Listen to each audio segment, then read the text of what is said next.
Hey everybody, welcome back to my crop talk your on YouTube channel. I am Himanshi once again with you और आज मैं आप लोगों के साथ डिस्कस करने वाली हूँ हाउ टू क्रिएट और how to make dissertation file. क्योंकि जो डिजर्टेशन फाइल होती है मास्टर्स वाले टाइम पे स्पेशली सभी को बनानी पड़ती है, ठीक है, क्योंकि बहुत कम कोर्सेज ये हैं कि जिनमें अंडर ग्रेजुएशन के टाइम पर हमें डिजर्टेशन फाइल बनानी होती है इंडिया में।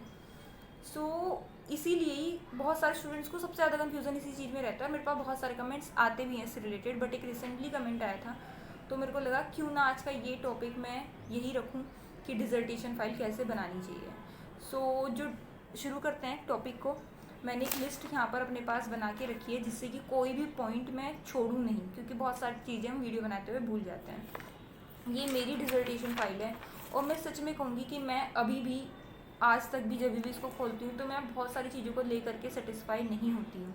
और ये फियर सिर्फ मेरा नहीं है, जब भी मैं इंटरव्यू के लिए जाती हूँ, मैं और स्टूडेंट से बात करती हूँ तो कहीं ना कहीं यही फियर सबका होता है। सब अपनी डिजर्टेशन फाइल में कहीं ये कमी ना आ जाए, वो कमी ना आ जाए, इस चीज़ को देख करके हमेशा सब कोई डरते रहते हैं। बट मैं ये कहूँगी कि थोड़ी बहुत कमियाँ हमेशा छूट जाती हैं, उन पर ज़्यादा ध्यान नहीं देना चाहिए। बट स्टार्टिंग से ही हमें कोशिश करनी चाहिए कि हम जितना ज़्यादा हो सके उतना परफेक्ट बनाएं। सबसे पहले हम बात करेंगे कि डिजर्टेशन जो हमारी फ़ाइल होती है उसमें क्या क्या चीज़ें होती हैं जो हमें ऐड करनी होती है। सभी चीज़ों के बारे में बता रही हूँ। इनमें से कुछ इंस्टीट्यूट कुछ चीज़ों को रखते हैं, कुछ को नहीं रखते हैं। तो सबसे पहले आता है, सबसे इम्पोर्टेंट होता है टाइटल पेज, जो कि फ्रंट पेज होता है हमारे जो डिजर्टेशन का फ्रंट वो होता है, व्यू होता है।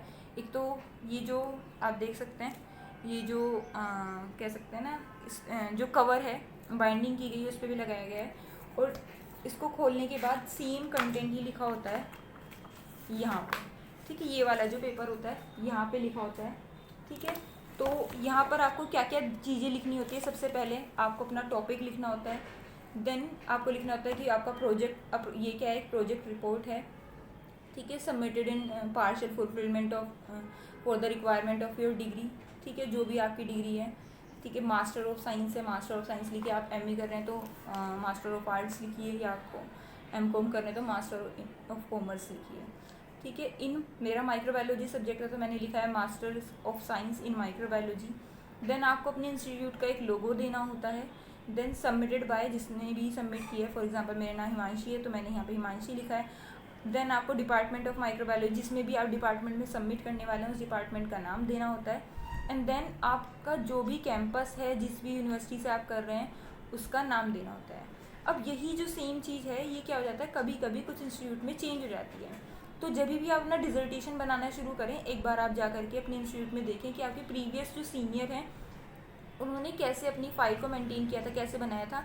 और कॉलेज वाले नॉर्मली वो दिखा भी देते हैं, तो आप उसकी हेल्प से अपने जो भी डिजर्टेशन होगा उसके फ्रंट पेज को अच्छे से डिज़ाइन कर पाएंगे। बट जो कॉमन चीज़ें होती हैं वो यही रहती हैं यहाँ पर बनाने के लिए, ठीक है। सेकंड आता है आपका एक्नॉलेजमेंट।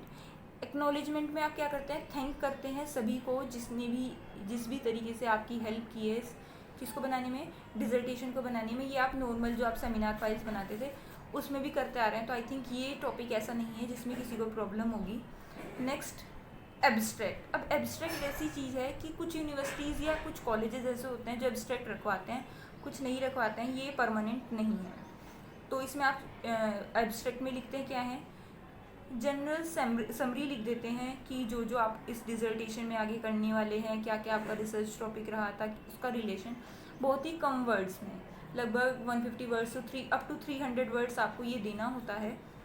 उसके बाद आपको टेबल ऑफ कंटेंट देना होता है, ठीक है, कि क्या क्या आपने टेबल्स यूज़ किए हैं, ठीक है, कौन से पेज पर हुए हैं, उन टेबल के टाइटल्स क्या थे, पहले titles then page number. Then आपको देना है लिस्ट ऑफ फिगर्स, ठीक है, कौन सी फिगर्स थी जो आपने इंक्लूड किए हैं और उनके पेज नंबर्स आपको देने होते हैं, ठीक है। अब ये देने के बाद आपको एक कंटेंट वाला भी बनाना होगा, ठीक है। या फिर कुछ इंस्टीट्यूट में क्या होगा, लिस्ट ऑफ फिगर्स और टेबल्स जो है उससे पहले ही कंटेंट आ जाता है, ठीक है, तो उसके बाद से ही शुरू होगा।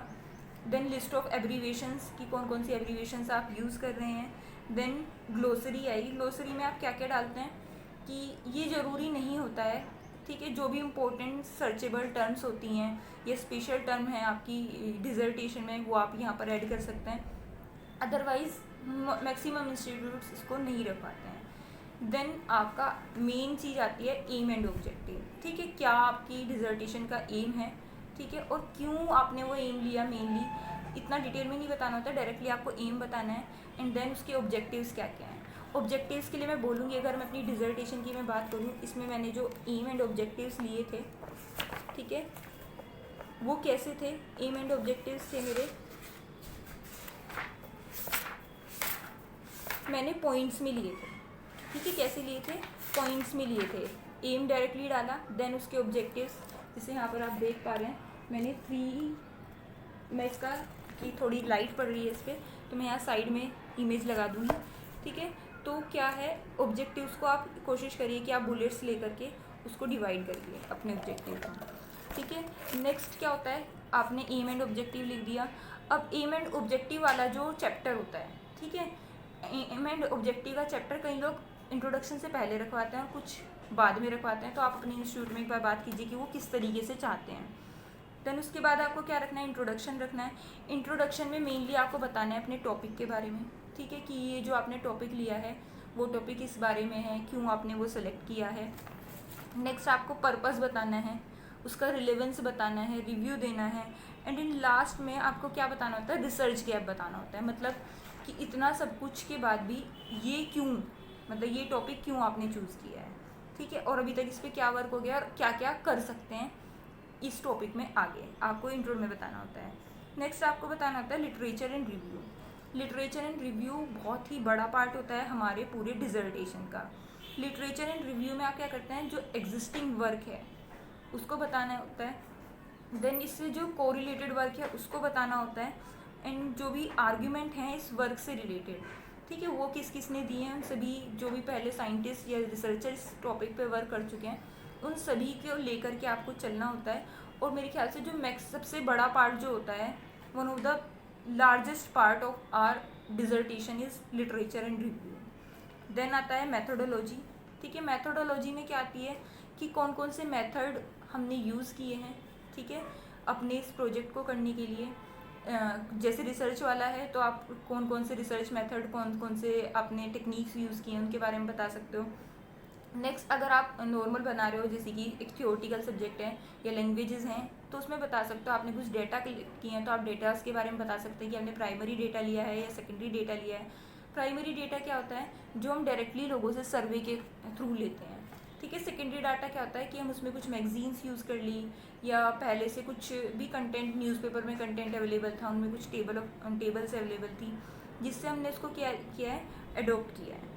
तो आप यहाँ से जा कर के देख सकते हैं। देन उसके बाद आता है रिज़ल्ट। अब रिज़ल्ट तो आपको पता ही है, बचपन से हम रिज़ल्ट लिखते आ रहे हैं, जो भी हमारा रिज़ल्ट आया है ये सारे डेटा को परफॉर्म करने के मतलब एनालाइज करने के बाद वो लिखेंगे। नेक्स्ट आता है डिस्कशन। अब डिस्कशन क्या होता है, डिस्कशन भी काफ़ी बड़ा पार्ट होता है। डिस्कशन में हम क्या करते हैं, एक्सप्लोर करते हैं, ठीक है, मतलब पूरा का पूरा ये जो पहले तो रिज़ल्ट, पहले जो हुआ था काम, ठीक है, उससे हमारे काम का रिलेवेंस क्या है, ठीक है, और ये जो रिज़ल्ट आया हमारा निकल के उससे का क्या इम्पैक्ट बनने वाला है। इम्पैक्ट तो मेनली खैर हम कंक्लूजन में डिस्कस करते हैं, बट डिस्कशन में भी थोड़ा रिलेशन यही रहता है कि रिज़ल्ट को हम और ज़्यादा अच्छे से इंटरप्रिटेट करते हैं, ठीक है, और क्या ये मतलब जो हमने ये रिज़ल्ट आया है, ठीक है, इसका क्या क्या फ़ायदा होने वाला है, ठीक है। देन आता है कंक्लूज़न। कंक्लूज़न में हम क्या करेंगे, ये भी रिज़ल्ट से ही रिलेटेड होता है। कंक्लूज़न में हम देखते हैं कि जो हमारा रिज़ल्ट आया है, ठीक है, उसका मेन इम्पैक्ट, ठीक है, और उस रिज़ल्ट की वजह से हम कहाँ तक पहुँचे हैं बेसिकली इस डिजर्टेशन को लेकर के, वो हमें किसमें बताना होता है, कंक्लूज़न में। बहुत ज़्यादा बड़ा कंक्लूज़न नहीं लिखते हैं, 1 या 2 पेज का ज़्यादा से ज़्यादा आपको लिखना है।